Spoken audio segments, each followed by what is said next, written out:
YouTube, and Instagram. Okay, welcome everybody to the Beat Cancer Answer Ask a Holistic Cancer Coach call. We're live on YouTube and Instagram. If you have any questions there, please put them in the chat and Zach will address them. Uh, it's fair to mention, we'll mention our sponsor, which is BeatCancer.Org. we, sponsor, we sponsor this call. We've been a nonprofit at helping cancer patients holistically for the last almost 50 years, 47 years now. And this is one of the things that we do. One of the things that our nonprofit does to help give back is have these public calls where people can call in and ask questions about cancer and get answers from holistic cancer coaches. Also, none of this is medical advice. We have to say that. But it is health advice. We can say that too. And if there's any noise in the background and your phone is not muted or your computer is not muted, I may mute you. It's very, very easy to unmute yourself to ask questions.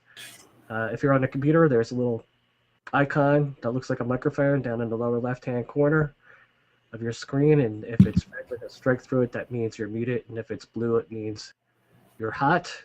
If you're on the phone, it's very easy. It's *6. We'll mute you and unmute you. If you're on the phone and you have a question, you'll have to unmute yourself to ask your question. If somebody else is talking and you have a question and you're on the computer, it's very, very easy. Just put it into the chat and we'll address the question as quickly as possible. Okay. So we got a couple of people on the line. Let's see if we have any questions. Dave. Wodia, Dr. Witherspoon. If you don't have questions, I'm going to ask a question. I'll be a doctor in October. Hey, good. Congratulations early. Yeah,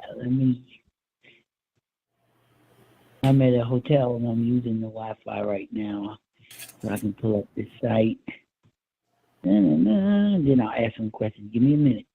Yep, sure. Yeah. Okay. In the meantime, if anybody has a question. Looks like Dave has a question. No, not a question, just introductions. My name is Dave, and I am Zachariah's dad. Oh! Very proud dad. And cancer, I don't know if people know about me, but I am a cancer survivor as well. Okay, and very interested in what my son is doing, and if I can offer anything, I will definitely offer it up. Because cancer saved my life, and it's a good story. So I know that sounds unusual, but it was a blessing. We hear it all the time. That's exactly what we hear. It was a wake-up call, and people change their lives. Absolutely. Yeah, thank you. In so many ways. Thank you so much. Well, especially while we have a quiet night tonight, if you do want to share anything that you experienced, that would be an awesome time. Well, long story short, found out I had cancer in 2019, when I was 57. Always had a bad stomach all my life. Blood in the stool that I ignored and attributed to stress and an ulcer. Then, of course, I never had checked. And make a long story short, I was at a super low point in my life. Nothing was working right. And that's when I was diagnosed, because basically I couldn't go to the bathroom for 36 hours straight, and said, yeah, I should check this out. Never went and got myself checked out with a colonoscopy. Foolish.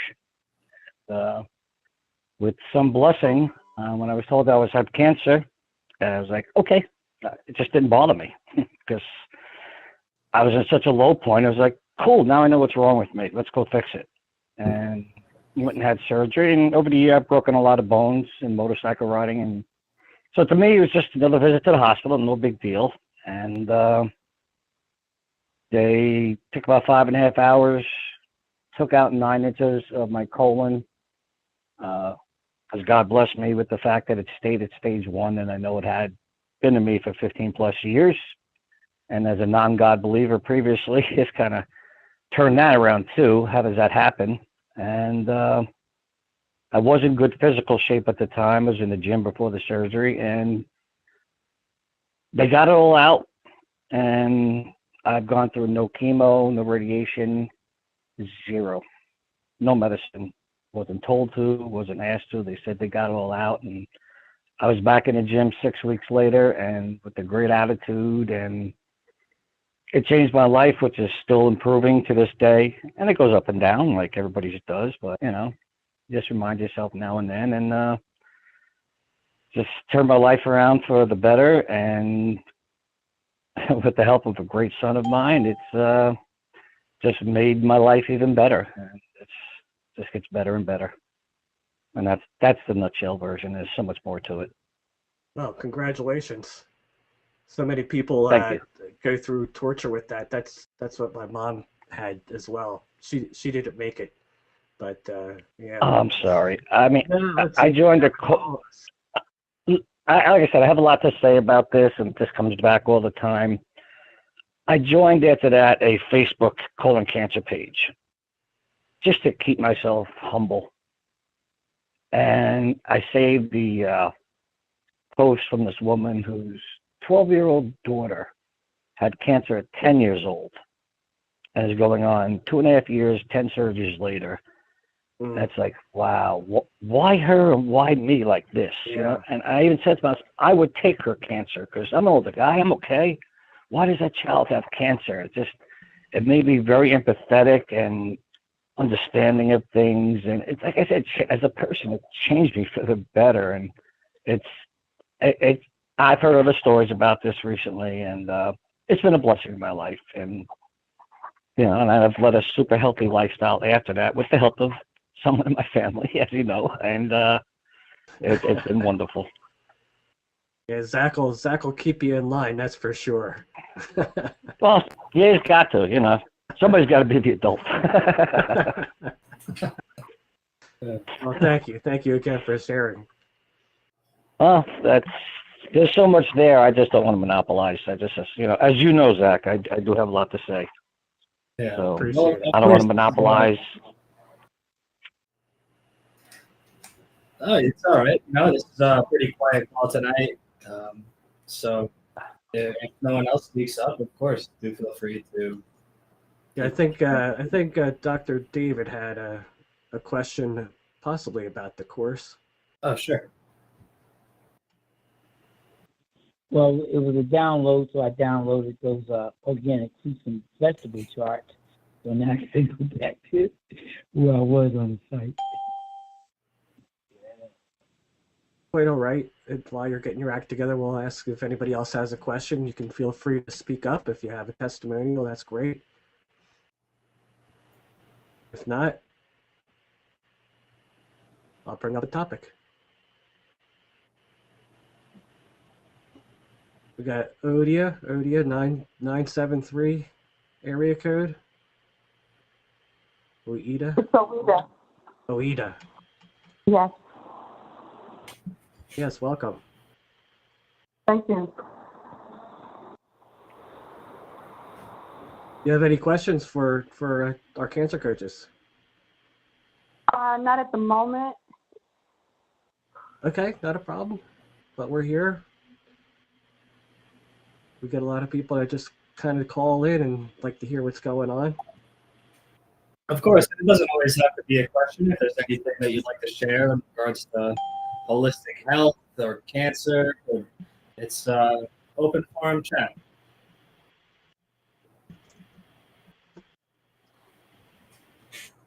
Okay, so Craig's back on the line. He asked about a specific supplement or medication. I didn't catch it. Craig Sachs? Oh, he went on mute. We have a couple of watchers on Instagram right now. I'm monitoring the chat there, so if there's any questions that anyone has for any of our holistic cancer coaches on the line in regards to holistic healing of cancer or holistic prevention of cancer, do feel free to put them in the chat on Instagram, and the same goes for YouTube as well.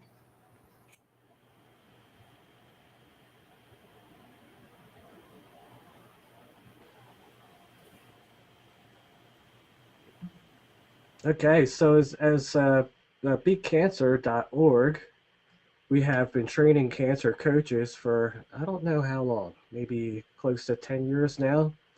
The nonprofit's 47 years old, and we have roughly 500 coaches all over the world, and people can talk to coaches in I don't know, 5 or 6 different languages that I know of, maybe more.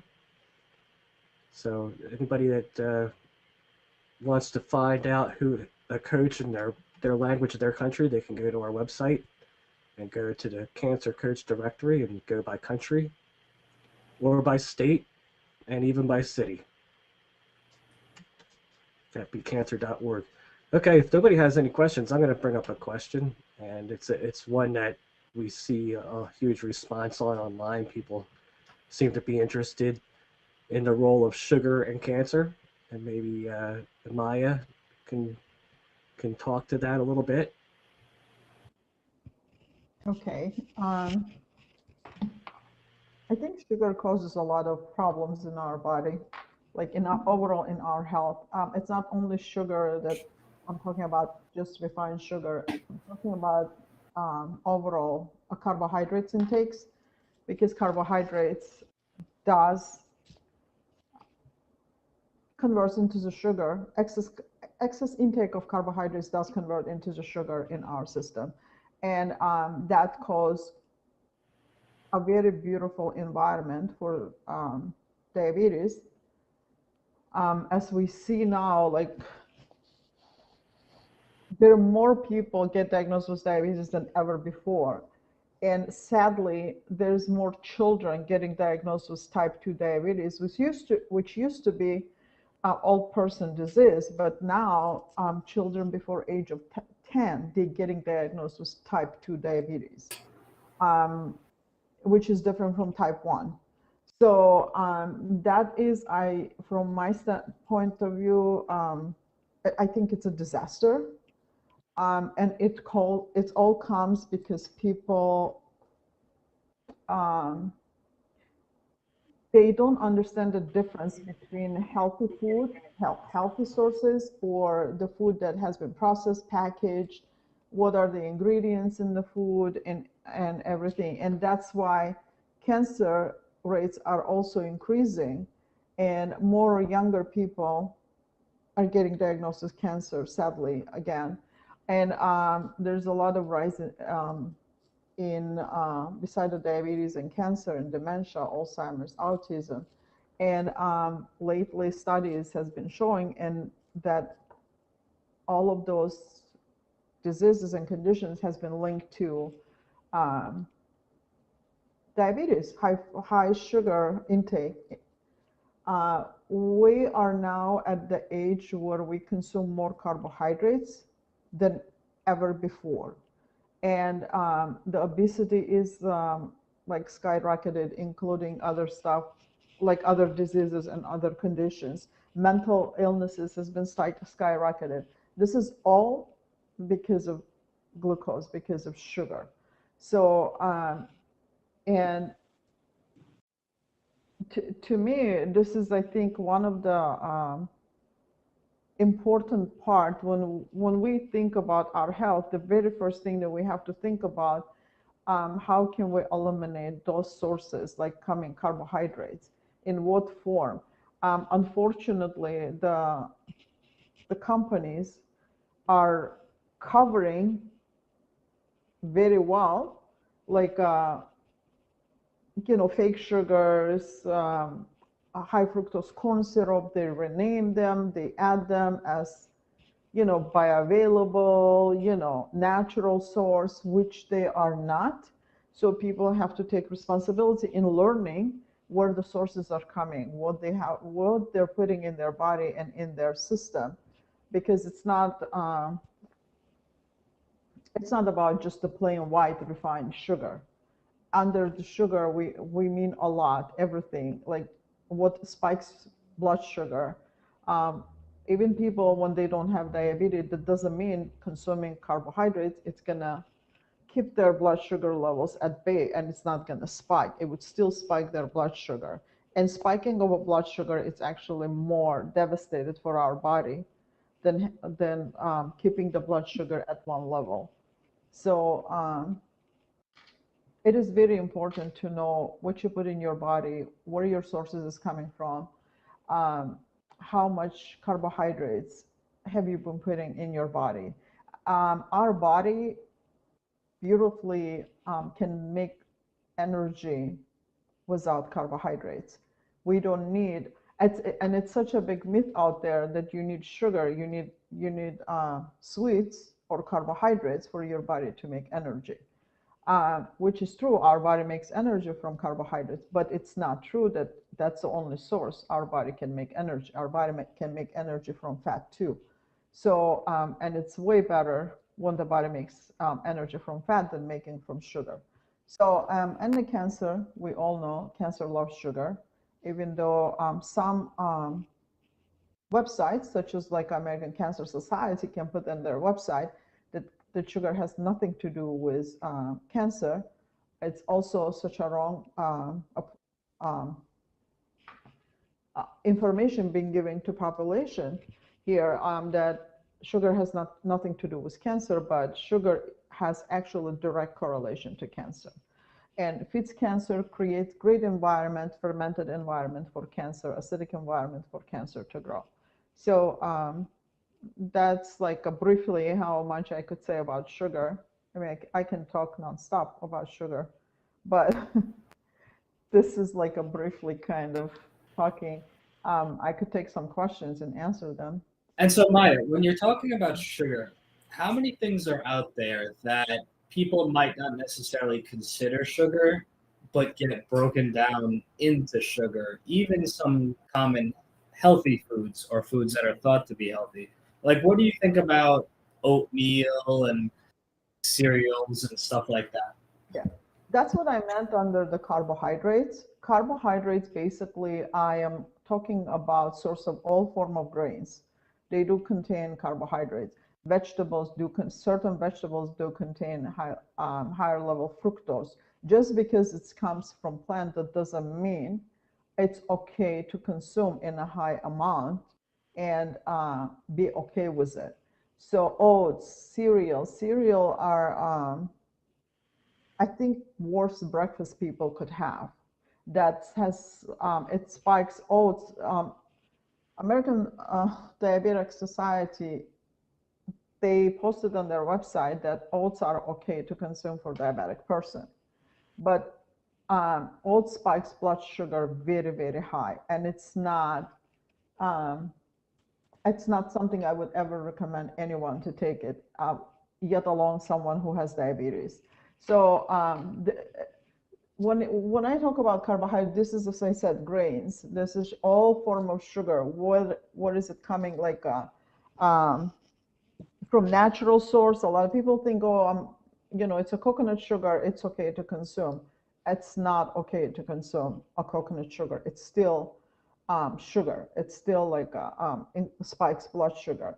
Some fruits and vegetables. We have to know that our ancestors, they never had such a high level glucose intake, I mean carbohydrates intake, ever in their life before, as we have past probably, I would say, like 50 years.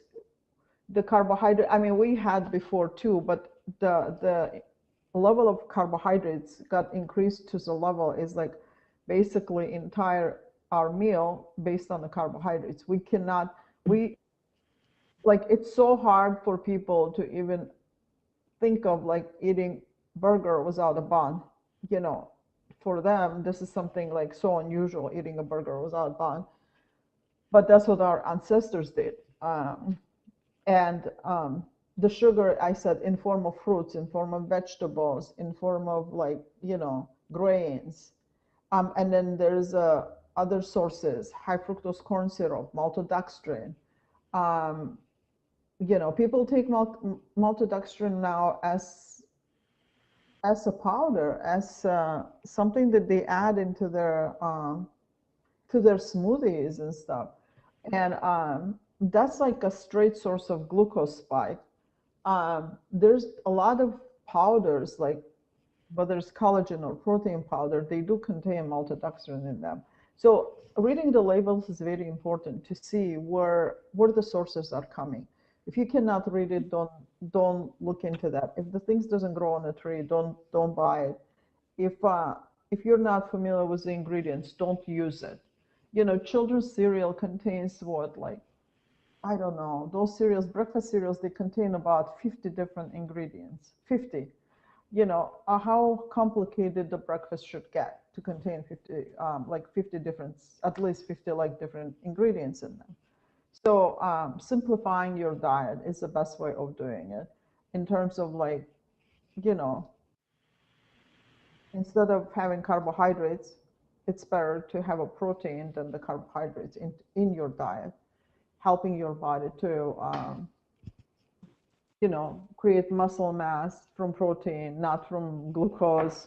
You know, a lot of people, the weight people gaining is most of fat, and the fat sources are coming from high carbohydrates and processed oils, you know, and the toxins that our body get built up with, they the fat stores them. The fat stores those toxins. When people think about detoxifying their body, the very first thing that they have to eliminate from their diet is carbohydrates and processed fats. We do have a question coming from the chat. But am I echoing on your end? I don't know why.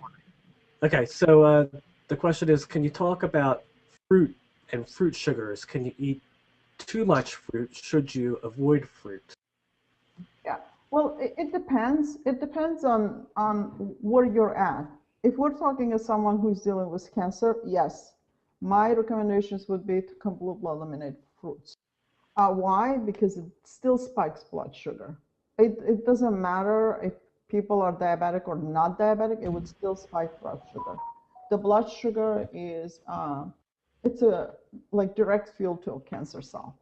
The fruits still would, so based on Otto Warburg's work in 1920, he discovered that the cancer cells grows in the environment that in fermented environment in our body.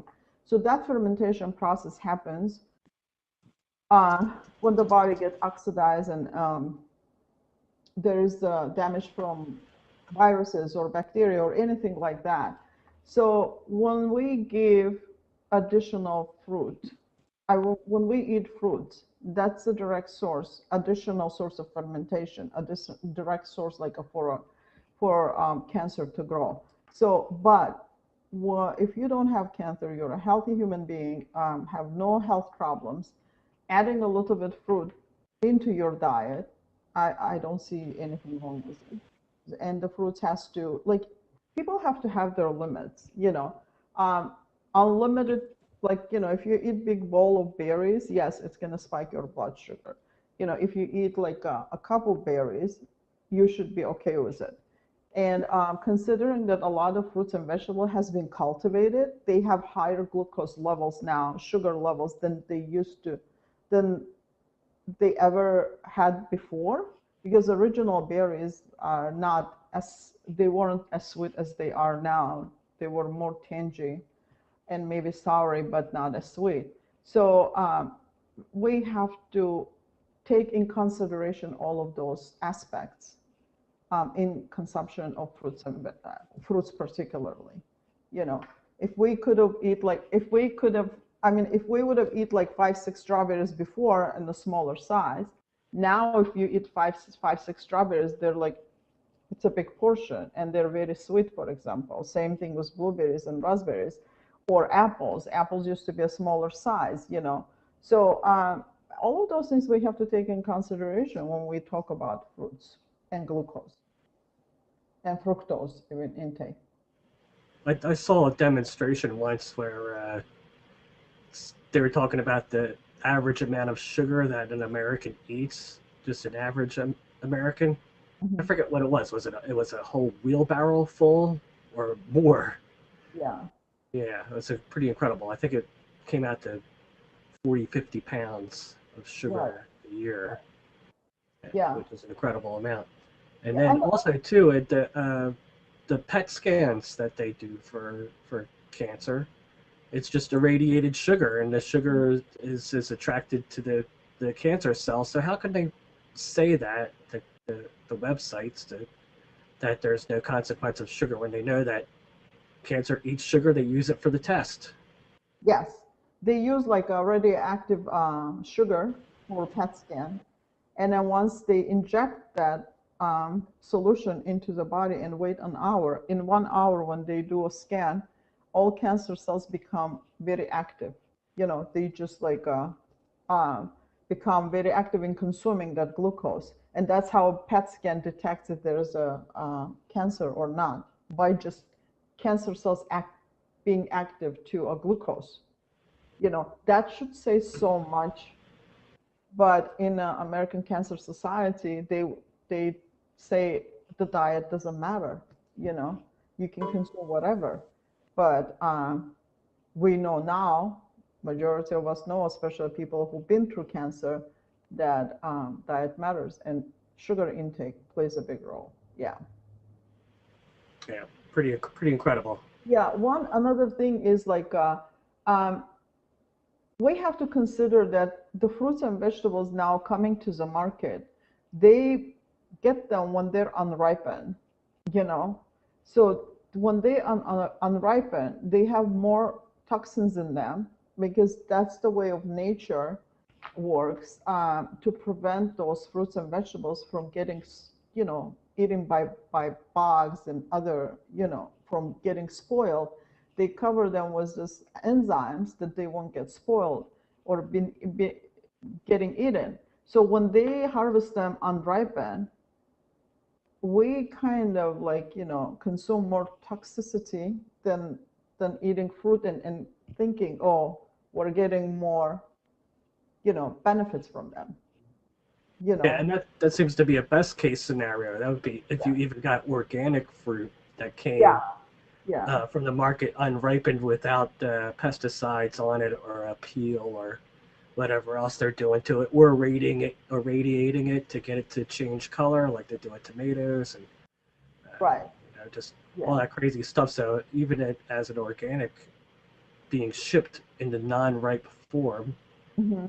so it doesn't bruise and whatever, makes it to market and can sit on the shelf for a while and ripen up.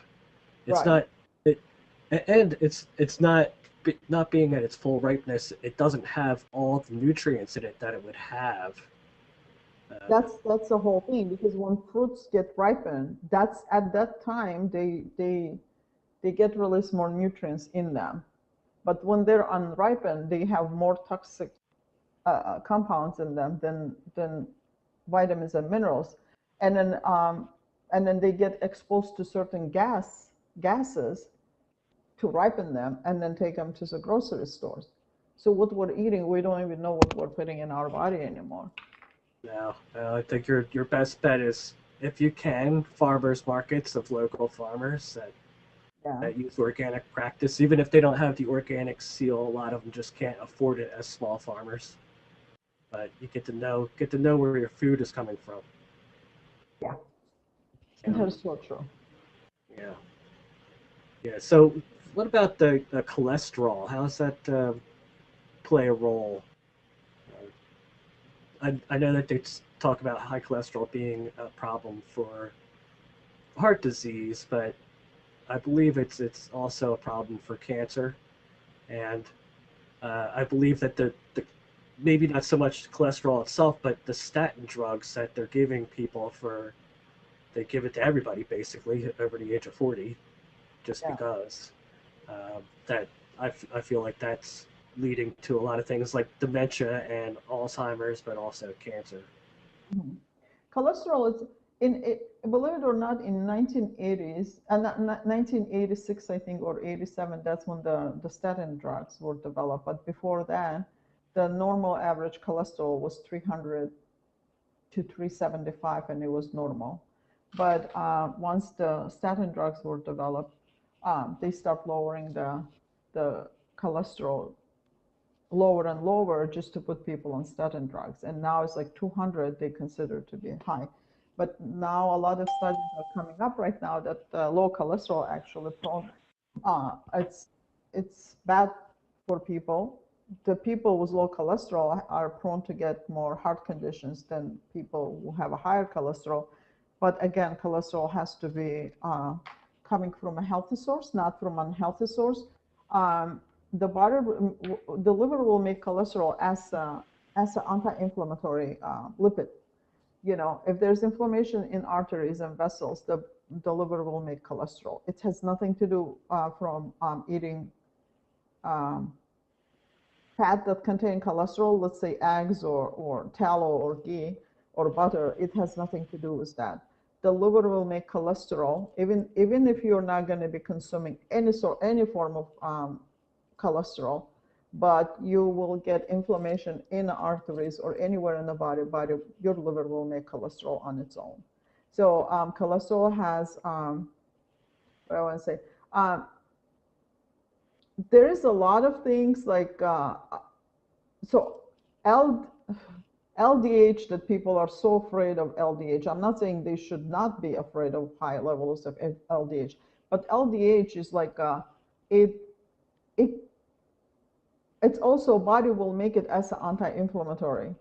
You know, when you have a higher LDH, you don't have to look, oh, there's like, I got to go on statin drugs. People have to look back and say, okay, what the inflammation in the system, what the inflammation in the body, and what can I do to repair that, to fix that.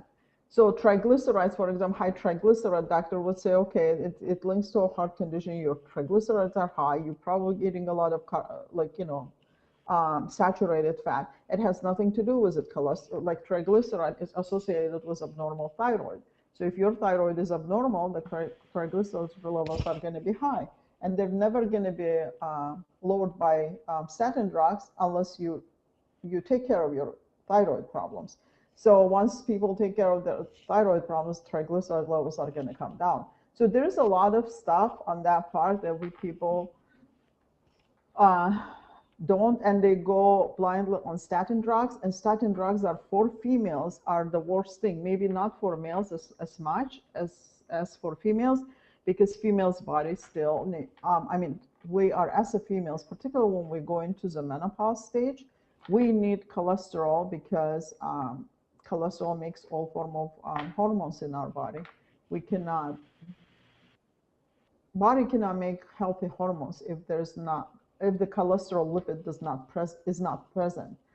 So, and the females, when they go on statin, at that time their body, on the statin and plus menopause stage, the body is going on low estrogen levels as is, being on the menopause, and adding statin drugs, it depletes the estrogen levels completely, which actually links to heart conditions, links to like very low estrogen levels that will link to osteoporosis, like a bone density, lots of other problems. So it's not removing the healthy fat from the diet, such as like a ghee, tallow, or butter. It's removing bad oils that causes heart condition, heart diseases, and many other conditions. That is a question, not the saturated fat, but removing the oils, such as seed oils, canola oil, vegetable oils. All of those oils are right. And when they started talking about eliminating saturated fat from your diet, all the foods were replaced with those oils.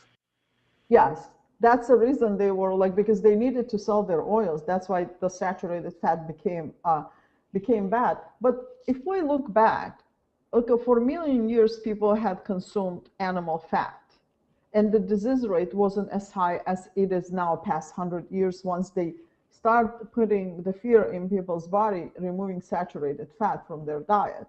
And we all see now where the humanity had ended up, everything, all form of diseases has been skyrocketed. This should be logically, we have to think logically, what had changed since the time, like our great grandparents or our ancestors for thousands and thousands of years who consumed the food that they're putting fear on right now, which is a red meat, like fat and eggs, natural food, everything is bad. You cannot consume eggs. You cannot eat more than 1 or 2 eggs a day. I mean, like, who put those limits? I don't understand that ever. So we've been taking away from our real food and been presented all this man-made food, and the people's health are just depleting more and more every year. So we have to think logically. Why? We have another question in the chat. It's what are your thoughts on frozen veggies or fruits? Well, if you freeze the vegetables and fruits right off of after harvesting, they will preserve more nutrients than keeping them on the shelf. Yes, they would preserve more particular vegetables. They will preserve more vitamins, and I guess it's okay to freeze them and consume them, and they would have a higher contents of minerals. So you mean like right out of your garden? Right after gardening. If you harvest them and you prepare them and freeze them, the study showed that they would preserve more minerals and vitamins. And how about for frozen food in the grocery store, for example? No, anything that gets, I mean, yeah, no, I wouldn't, like a canned food, frozen food, or anything packaged, anything. I wouldn't recommend consuming them. I have a follow-up question to that. What about canning? When you do your own canning?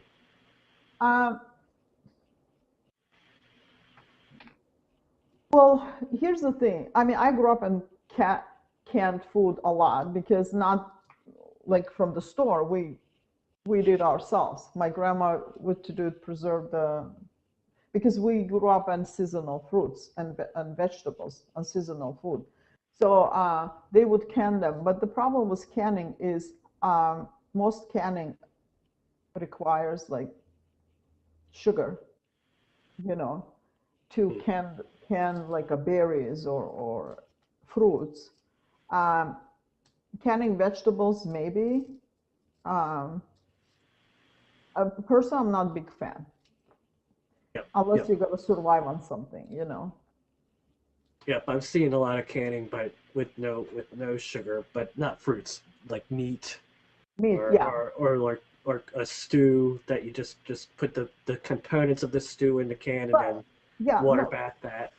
Those are the things I think should be fine, because those are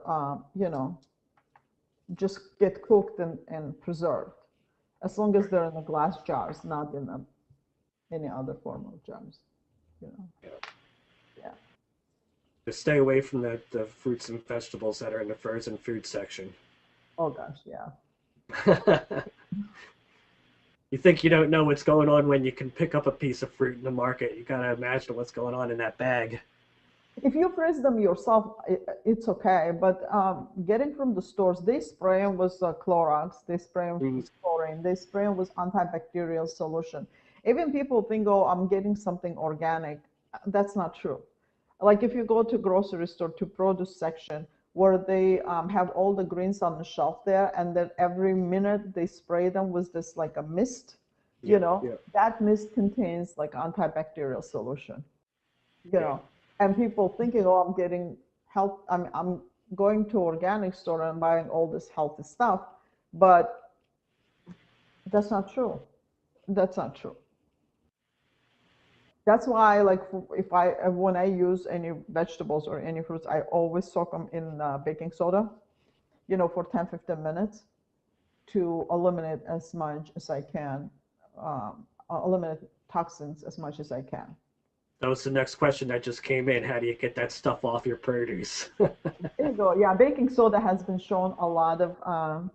There's a research had shown like a baking soda would eliminate pesticide and some toxins from the fruits and vegetables, including all the greens like kale, like parsley, cilantro. I keep them always in the baking soda solution, like 1 tablespoon per cup, for example, and Just leave them there for about 12 minutes, and then rinse it afterwards. And on the top of it, it would eliminate, eggs like from certain parasites and, worms also. Because on vegetables and fruit, you know, the flies and other insect could lay eggs that we don't see. Yeah, that can happen even on your stuff from the garden. I had Yeah. brought in lettuce, and I didn't really wash it. I just rinsed it real quick and put it in a paper towel, and I was going to address it later. Uh-huh. And about a week later, it was still in there. My son made a sandwich, and it had baby slugs in it. Oh gosh. Yeah. But Yeah. I mean, they're so little. That must have been out on the egg form Right. Yeah. when I put it away. But they hatched. They had since hatched. Yeah.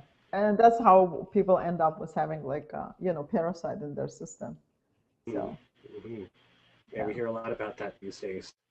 yeah, the parasite does cause, unfortunately, it doesn't directly cause cancer, but it would deplete the body from nutrients Right. that would cause cancer.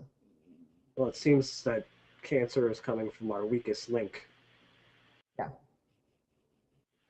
Wherever that might be. Well, the body, when our immune system goes down, immune system would go down and cannot fight anymore, and that's what the body would get strong in fighting. It's a chronic inflammation, for example, when on the spot of the injury, or when people get sick, viruses or candida or bacteria, anything that settles anywhere that that would create chronic inflammation. That spot, those cells, if we don't take care of them, and the cells become weak, and the body is under constantly fighting with something chronic, it would lose its own immunity. It would lose its own, ability to fight. And then when it happens, that's where the autoimmune diseases pops up and other things, particularly if we don't take care of those inflammations on time. So, and cancer and many other diseases, because inside the cell, the structure of the cell start changing because of the inflammation. Mitochondria changes, DNA changes, not DNA itself like mutates, but the function of the mitochondria that has its own DNA changes inside. And it would start creating this process that's called fermentation, because mitochondria would make energy either from glucose, the molecule of glucose and oxygen, or ketones. But then when there's the spot, when there's a bacteria or a virus inside the cell and the body's fighting, mitochondria immediately changes his like making energy, ATP from oxygen and glucose for it. It's gonna create this fermentation and fermented environment using lactic acid or other compounds. So bacteria or parasite or viruses won't survive inside the cell. But when that condition becomes chronic, that's when this cancer, that's becomes a great environment for cancer to grow. And it doesn't happen overnight. It takes years to come to that. That's why people have to pay attention what they put. If they constantly put junk in their body loses its ability to fight. Right, right. And speaking of to that, how you said it takes years for it to manifest. A lot of people, when they get the cancer diagnosis, they're rushed right in to whatever the treatment options they're given. Like right away, you gotta get surgery now, or you're gonna die. You gotta get chemotherapy now. But it seems that people might have a little bit of time to stop, slow down, and get second opinions. What do you think about that? So I'm reading a book. It's called Cancer Revolution. It's a great book actually, and it states in there very clearly that now there's a lot of science from different universities and all over the world. They've been stating that chemotherapy and radiation is not solution of treating cancer, because it hasn't been proved itself for past I think they've been using chemotherapy since 1940s, if I'm not mistaken. So all this time, it did not prove itself. It did not improve condition of human being. When they talk about, okay, they cured cancer by using chemotherapy. They're talking about people who had stage 1 and had a greater chance to survive 5 years. They're talking about 5 years, for example, to survive 5 years. And but people who had terminal cancer or aggressive cancer or later stages, let's say 3, 4, the chemotherapy had not done anything. We're talking about almost like 80 years now that improving someone's condition with cancer did not move forward more than 1 or 2%. So a lot of studies are showing in that chemotherapy and radiation is not a solution. It actually causes secondary cancer and more aggressive cancer, secondary cancer recurrence, and the more aggressive cancer. So going into the surgeries, like it's easier for the doctors probably to make money and people who are full of fear. When they put the fear in your body, in people's body, and people would go for everything just to survive without realizing that the step they're taking is actually would take their life sooner than if they would back up for a couple of weeks and think about it, get a couple of opinions and do their research. So surgeries, maybe when it's local, eliminating and then taking holistic approach, that would be, for example, some choices like, more reasonable choices, but jumping into the chemotherapy and radiation or removing the breasts just for prophylactic, those are the things that need to be considered all the time. And knowing the cancer grows like 10, 12, 15 years in our body, like waiting 2 weeks, what is it going to change? Nothing. Not much. Or even months or two waiting and getting more educating yourself more. Unless there's a few cancers that are very aggressive, that's a different story. But right, but in general, not all cancers are fast moving. No, the 96% of cancer are not. Just a few percent, yeah. Very, yeah. So we had 2 questions. One was, what was the name of that book again? The Cancer Revolution? Oh, it's called Cancer Revolution, yes. Yeah, Cancer Revolution. And then the other question is, how can you improve your immune system? What's a good starting place? Well, a good starting point is understanding your own body. It's knowing about your body. What does it need? Paying attention to signals and symptoms. When I talk about signals and symptoms, I'm talking about if you're fatigued, you have to understand where the fatigue is coming from. If you have a headache, you have to understand what the headache is coming from. It's not about jumping and getting like a medication to relieve the pain or drinking coffee to get rid of fatigue. We have to pay attention to those steps. We have to look back and say, okay, what did I do yesterday? What did I eat yesterday or the day before yesterday that I'm waking up today with such a fatigue or no energy or pain or headache? Everything comes what you put in your mouth, the way you look at the stuff. So to improve your immune system, you have to be open to change your lifestyle, change your diet, look at look at life more positive. Negativity affects our immune system a lot. Stress affects our immune system a lot. The stress, I think, is number one, without realizing, the stress, people think mental stress is something that, they have to pay attention, and they think mentally they're okay without understanding that internal stress is also another stress. Like if your body goes through pain or discomfort, that's the stress on your body. And that stress is actually worse than, other stresses. So understanding and learning about your body and knowing what could cause those symptoms and discomforts and, paying attention to your digestive stool, to your bowel movements, to your sleep, everything matters when you're trying to improve your immune system and get healthy. sleeping on time, waking up, exercise, diet, finding time for yourself, at least half an hour a day to relax, to meditate, or just to listen to music. Those are the steps that are all important steps.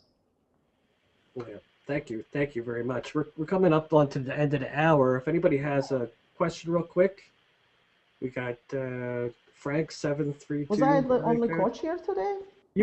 Well, Marionette, she's on. She has family business going on in her house, so she's been asking a lot of the questions.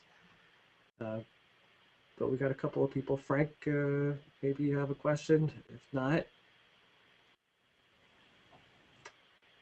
I'm here. Okay. Hey, yeah, David.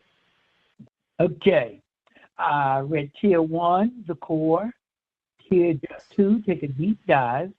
Tier 3, holistic cancer coach certification program. So, is Tier 1 and 2 inside the holistic program? Yes, they're included. So all three go together. So Tier 1 would be what you would need to know as a cancer patient or a healthcare or a caregiver of a cancer patient. The deep dive is for medical professionals, people that hold support groups. They would be educators and speakers typically in that group, so Tier 2 includes everything that's in Tier 1. So the deep dive includes everything that's in the core, and then the holistic cancer coach has everything and more. So, okay. So you have to go through it in order. You have to go through core, deep dive, and then holistic cancer. And then coach. number 3. Yeah. But they are cumulative. So if you purchase the higher levels, you are also already getting what's in the lower levels as well. You don't have to make the purchases separately. Correct. Okay.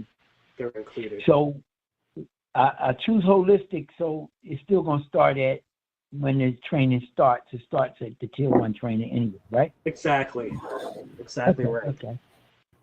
Yep, everybody has to go through in order, just like math. It's all cumulative. Yes. It's all built on the last thing. There are no shortcuts. So you build a good foundation in core, right? Yeah. Of course, in nutrition. Yeah. High Core is a life coaching program I got certified with Transform Destiny. We call that our core training. Yeah. Yeah. Okay. Well, I'd like to say we thought of it first. So, all right, when does the next session start? You could start at any time. It's all self-paced, and if you have any questions, we have a Telegram chat group that coaches are on, and Zach is on, and myself, and we're there to help and support it at any time. And okay. Yep. I'm looking to start. We have a lot of resources. Yeah, great, terrific. Course. I highly recommended to take it. I took it. Yeah. Yes. Okay. Yeah, Maya's awesome. She gives the best answers. Okay, so I partnered with some holistic practitioners in Georgia, and they send me their clients before they give them their treatment, their holistic treatment. Wow. And I take them through life coaching and hypnosis to get their mind set on their outcome, which is healing. Excellent. Right. Well, and this would be a great asset. Yeah. If you have any other questions, you can get in touch with us anytime during the week as well at support@BeatCancer.org. I got your email. Yeah. Okay, good. Yeah, and if anybody has any questions for next week and you didn't get a chance to ask your question, just write in at support@BeatCancer.org, and we will see you all here next week, 7 o'clock Eastern Standard Time. All right, good night, everybody. Bye, everyone. Great evening. This session is no longer being recorded.